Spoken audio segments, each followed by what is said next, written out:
When photos of Aga Muhlach circulated on social media showing him and his family receiving COVID-19 vaccines in Muntinlupa City, netizens raised their eyebrows as to how the actor, his wife Charlene Gonzalez, and their twins Atasha and Andres were able to get the vaccine so fast when they appear healthy.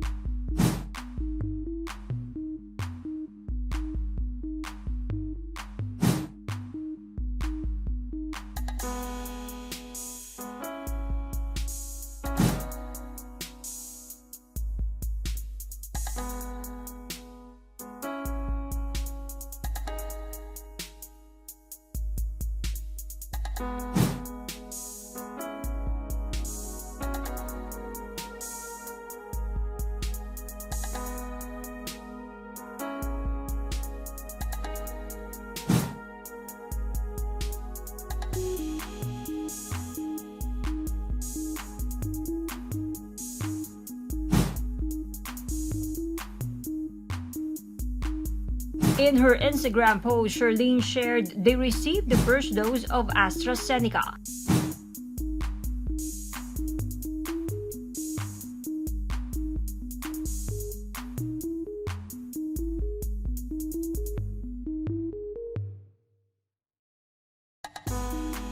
In a statement, the local government of Muntinlupa clarified that no special treatment was given to the Muhlachs.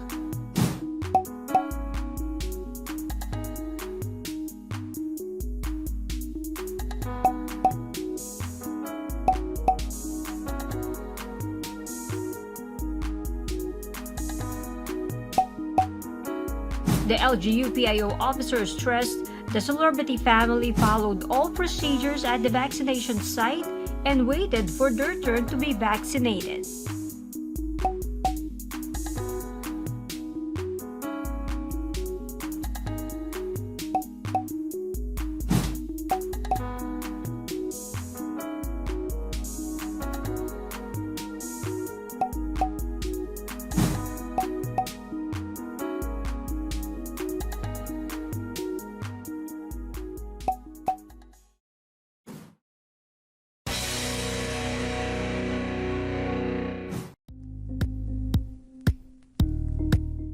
Thank you for watching Politico TV. Please like and subscribe to our channel for more videos.